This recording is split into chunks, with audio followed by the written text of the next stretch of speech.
rabbil alamin wassalatu wassalamu ala ashrafil anbiya'i wal mursalin wa ala alihi wa atba'ihi ajma'in amma ba'd faqad qala Allah ta'ala fil Qur'anil alim wal furqanil majid a'udzu billahi minash shaitanir rajim bismillahir rahmanir rahim qul ya ibadiyalladzina asrafu ala anfusihim la taqnatu min rahmatillah innallaha yaghfiru dhunuba jami'a innallaha ghafurur rahim wa qala rasulullah sallallahu alaihi wasallam at-ta'ibu min al-dhanbi kama la dhanba lahu wa qala aylan kullu bani adama khata'ina wa khairu khata'ina at-tawwabun எல்லாம் வல்ல அல்லாஹ்விற்கே புகழ் அனைத்தும்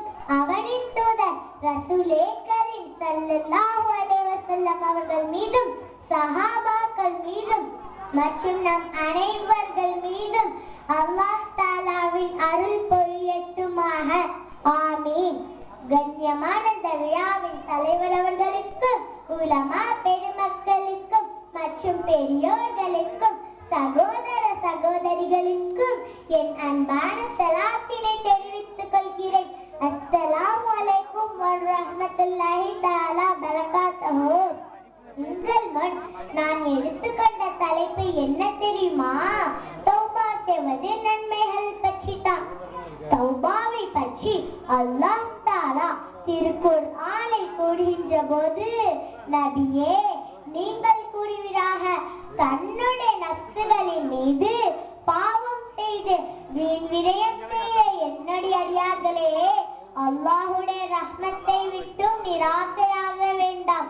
நீங்கள் தௌபா செய்து விட்டால் நிச்சயமாக அல்லாஹ் பாவத்தை மன்னிக்க கூடியவன், இன்னும் அவன் கிருபையுடையவன், தீர்க்கமான அறிவுடையவன்.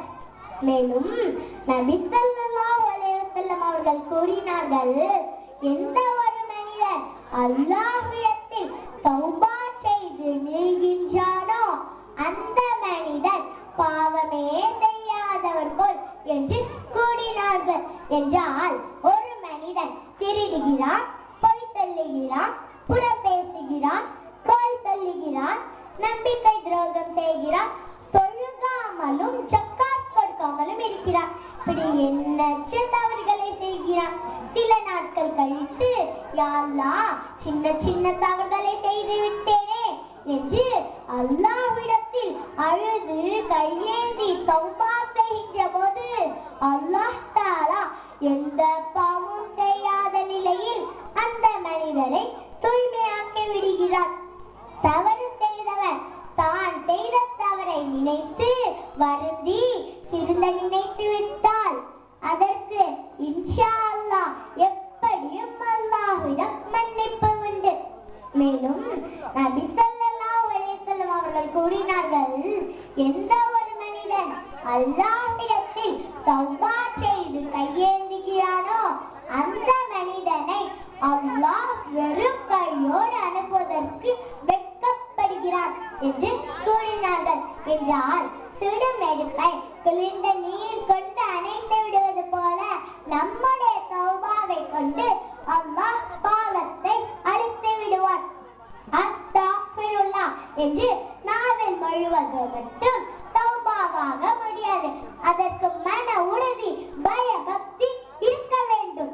தௌபா செய்துவிட்டு மீண்டும் பாவத்தை செய்து கொண்டிருப்பவன் ஒரு பொய்யன் என்று ஹஜ்ரத் ஹுதைஃபா ரலியல்லாஹு அன்ஹு கூறினார்கள். மேலும் எந்த பாவம் செய்யாத நபி ஸல்லல்லாஹு அலைஹி வஸல்லம் அவர்கள் அல்லாஹ்விடம் ஒரு நாளைக்கு 70 தடவைக்கு மேல் தௌபா செய்பவர்களாக இருந்தார்கள்.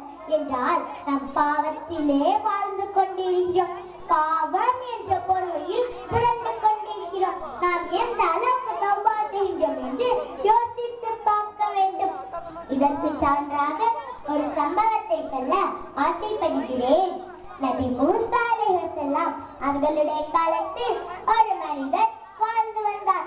அவர் 99 கொலைகளை செய்து விட்டார்.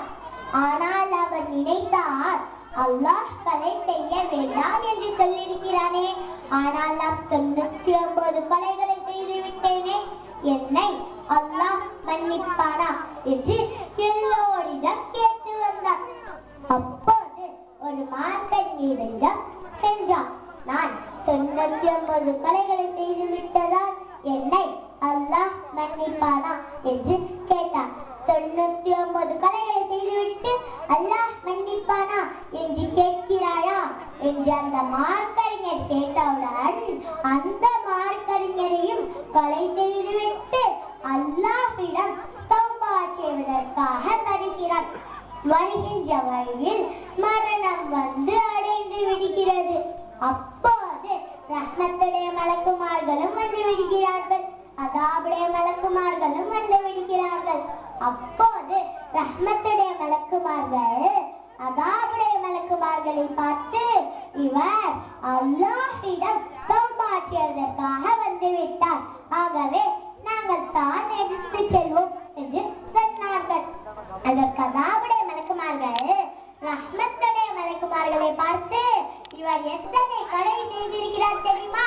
ஒன்றல்ல, இரண்டல்ல, மூன்றல்ல, 100 கொலைகளை செய்திருக்கிறார், ஆகவே நாங்கள் தான் எடுத்து செல்வோம் என்று 2 மலக்குமார்களும் போட்டி போட்டுக் கொள்கிறார்கள். அப்பொழுது அல்லாஹ் கூறுகின்றான், இவர் நன்மையின் பக்கம் அதிகமாக நடந்திருக்கிறாரா அல்லது தீமையின் பக்கம் அதிகமாக நடந்திருக்கிறாரா என்று அளந்து பார்க்க சொன்னார். 2 மலக்குமார்களும் அளந்து பார்த்தார்கள். அப்பொழுது அல்ஹம்துலில்லாஹ், அல்லாஹ்வின் மாபெரும் கிருபையால் அல்லாஹ்வின் பக்கம் தௌபா செய்து வந்ததின் காரணத்தினால் நன்மையின் பக்கம் அதிகமாக வைத்து அவர் நல்லவர் என்று நிரூபித்து காட்டினார். என்றால் நாம் நிச்சயமாக ஒரு பாவம் செய்துவிட்டால் அதற்காக இறைவனிடம் தௌபா செய்து மீள வேண்டும். அதற்காக பாவம் செய்யலாம் என்று நான் சொல்லவில்லை. ஏனென்றால் அல்லாஹ் தன் அடியார்கள் மீது 70 தாயரிடம் மிகவும் பாசமானவன். இதற்காகத்தான் நபி ஸல்லல்லாஹு அலைஹி வஸல்லம் அவர்கள் கூறினார்கள், ஆதமுடைய மக்கள் அனைவர்களும் தவறு செய்பவர்களே, தவறு செய்பவர்களில் மிகச் சிறந்தவர் யார் என்று தெரியுமா? தௌபா செய்பவர்கள் தான் என்று கூறினார்கள். ஆகவே நாம் இறைவனிடம் தௌபா செய்து பாவ மன்னிப்பு தேடி தூய்மையானவர்களாக நம்மை அல்லாஹ் வாழ வைப்பானாக. மேலும் சொர்க்கத்திற்கு சொந்தக்காரர்களாக நம் அனைவர்களையும் ஆக்கி அருள் புரிவானாக. ஆமீன் ஆமீன் யா ரப்பல் ஆலமீன். வல்ஹம்துலில்லாஹி ரப்பில் ஆலமீன். அஸ்ஸலாம்